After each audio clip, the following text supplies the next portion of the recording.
Hey, what's up, guys? Welcome back to HotS Thoughts number 7, I believe. Um, Today I'm going to be talking about becoming a team leader and learning how to lead your team to victory. First of all, I just want to, you may notice my background's a little bit different. I'm staying at a friend's house for a week or so, so I have a different space to work with. But luckily, this is actually nicer because I have this nice like white wall behind me plus a base. Um, but it actually kind of ups my production value just a bit. Um, Second order business I want to talk about real quick is there are lots of tournaments going on right now. There is the Gold Series Hero League that's going on in China right now. That's the one that C9 was invited to. There's also a bunch of Chinese teams like Braveheart and YL that were at BlizzCon, as well as other well-known teams like EDG. So it's definitely really good. There's also Fragmite Masters that's going on right now. It's actually the finals are actually going on right now as I speak. But I decided it was more worth it for me to get this done at some point in time. So if you need to keep up with any tournaments now or moving forward, just follow us at Liquid Heroes on Twitter. And basically, I'm posting constant updates and things like that with screenshots and things like that, so you can keep up with what's going on in the hero scene professionally. All right, so on to the podcast. So today I'm going to talk about becoming a team leader. So a lot of times when you go into a quick match and you go into Hero League, you tend to run into a lot of problems with teams that don't really communicate very well and don't really work together as a team. And that becomes problematic, especially when everyone's just kind of running in their own direction, kind of doing their own thing. And it becomes really frustrating because you can't seem to get the entire team to kind of group together and circle around like one common thought of where they need to go next or what they need to do. So a lot of people will try to step up to this role as to become a team leader, and don't really know how to. So I'm going to go over some things today that will help you in the future step up and be a team leader and help guide your team to the victory that they need to be on. So first of all, be skillful. That is the single most important thing. If you want to lead the team, you have to not suck. I mean, I'm sorry to say it, but if you suck at the game, it's not a good idea for you to be making decisions. You need to make sure that you link all of your outside knowledge of the game into the interior, the inside of the game, what you're actually doing. Because people are a lot more likely to follow you if you're not making mechanical errors, if you're not wavering on decisions, if you're not just making horrible decisions or getting caught out of position all the time. People are going to actually listen to what you say because you're not dying and you seem to know what you're doing. It's very, very important. Just make sure that you're demonstrating what you know through your play. And if you're not skillful yet, I mean, this doesn't disqualify you from necessarily giving the team some direction. You can still give direction, but you can't really do it as a team leader per se. Instead, you can bring up suggestions like, "Oh, should we go boss or should we go here?" But don't get upset if no one listens to you because it's not your time to shine yet. So first of all, just make sure you're being good, play a lot, get comfortable with the game, know what you're doing. Second of all, communicate with your team. So a lot of people have problems with this, and it stems from a lot of different things. First of all, I don't think people are as comfortable with the pinging system as they need to be. If you play with good players, they will be using their pings constantly. Pings are the most important thing that you can get used to using because they are just short of actual voice chat. They are the most accurate way, the quickest and most accurate way to communicate with teammates. So it's very important to learn how to ping correctly. The pinging radar has 4 points. It has going to assist me, defend, or I'm suddenly for danger. Danger's last one. And then you also have the letter V on your keyboard for violet or violin, and that is the retreat button.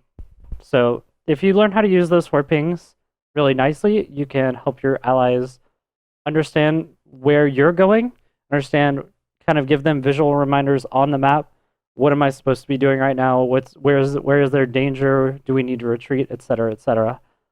For instance, a really good one is, so if your team is fighting and it seems like you're starting to run out of steam, and say you're playing support and you run out of mana, and your team is still going forward trying to fight, you need to start pinging them back, like V, hey, we need to retreat, and let them know that you can't continue on and you can't continue to help them.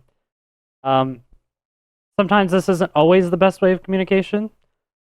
Typing can sometimes be a little bit better than pings because you can't necessarily say things like, oh, hey, I'm out of mana, or watch out, they're level 10, we need to get level 10 too. You can't say those things with pings because they literally just don't make sense. So in those cases, you have to type.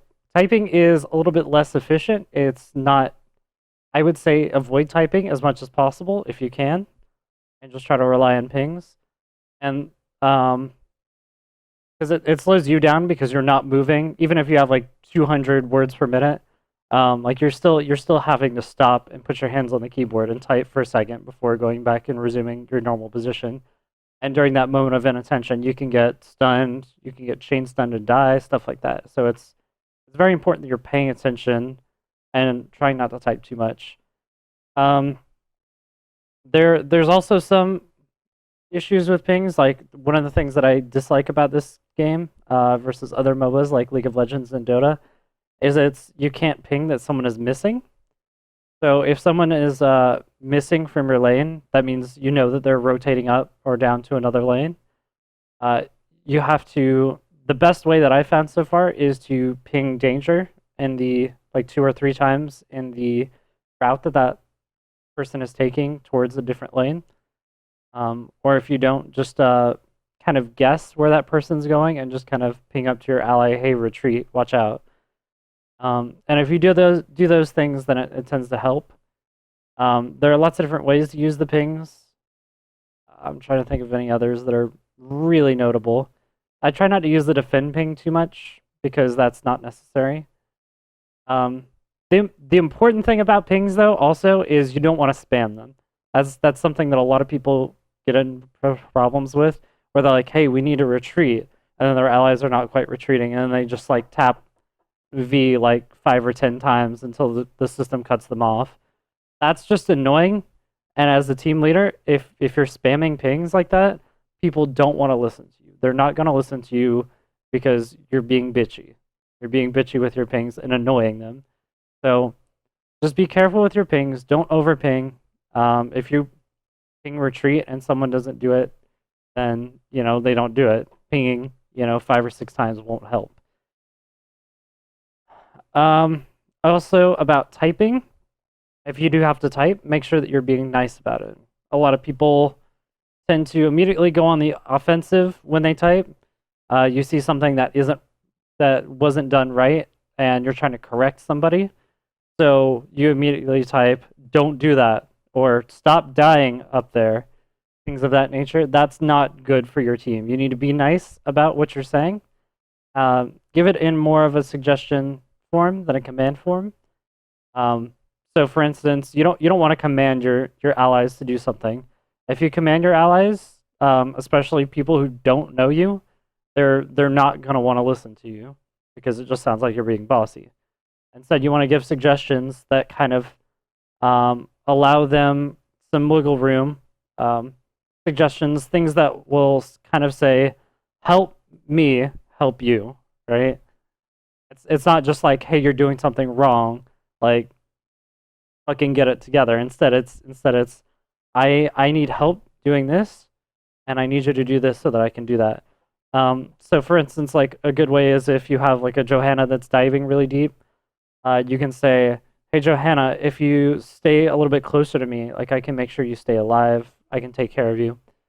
Um, or say, for instance, you need somebody to use mosh pit correctly instead of retardedly. You can tell your ally, hey man, try to save mosh pit for Kale, and then I can blow him up. And like he'll probably stay a little bit safer and not use mosh pit in such a dumb way, maybe. Uh, but the important thing is to be nice about it, and it's also, I know I say avoid typing, but it's also really good to occasionally give some positive reinforcement to your team, even if things aren't going as well as you would hope. Even if you take a fight and you win it, but you should have won a lot harder.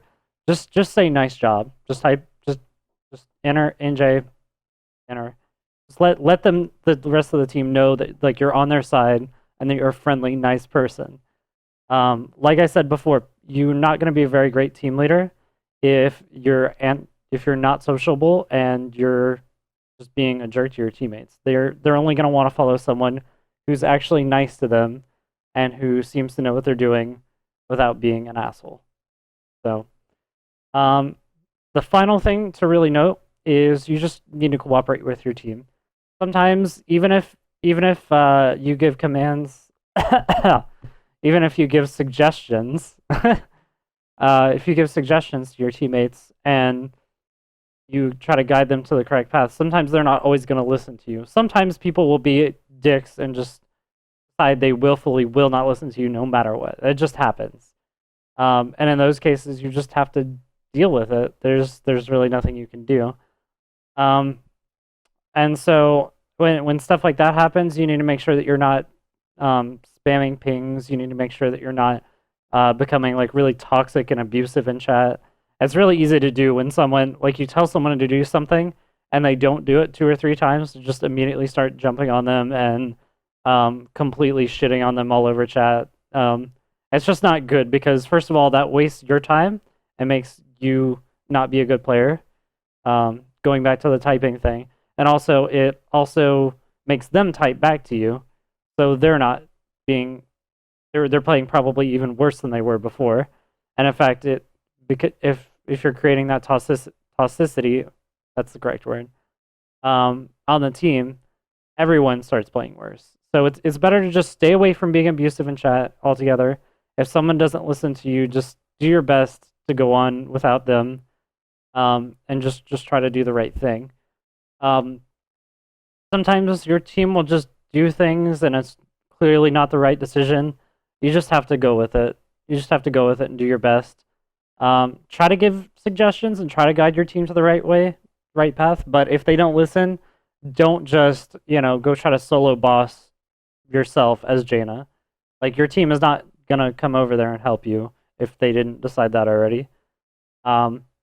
It's better for you to ping it, let them know, and if they don't do it, then just go help them otherwise. Because if you're just splitting off and doing things on your own, you're actually making everything worse for the team, even if it's quote unquote like the correct decision in your mind. So just make sure that you're still cooperating with the team, even when they're not cooperating with you necessarily. If you just do those 3 things, be skillful, communicate with your team, and cooperate with them. If you do those 3 things, you'll be a much more likable person online. You'll probably feel a lot less stress in game. That's what I felt. And as a result, your team will probably start playing a lot better and a lot more coordinated, even in Quick Match and Hero League. This is how pros get to 4K MMR and stuff. It's not because they are godlike at the game or because they necessarily make plays or anything like that. It's just because they know what to do and they're good enough for people to follow them, and they cooperate and communicate with their teams effectively. So if you just do these things, you'll rise up pretty quickly through the ranks. You just have to make sure that you're not constantly blaming things on your team and getting upset at the rest of the team for not following you. The important thing is making sure that you're doing what you need to do and guide the team to the best possible path to victory. So that's pretty much it. If you have any thoughts, ideas, concerns, concerns about this podcast, just let me know in the chat down below. I'm still working on making this a much better production than it already is. I've gotten a lot better at working in Adobe Premiere Pro, and I'm working on getting a logo and like a loading screen beforehand. So hopefully in the future, this will start to look a lot better, and as a result, it'll be better. Anyways, I'll see you guys later. Till next time. Bye.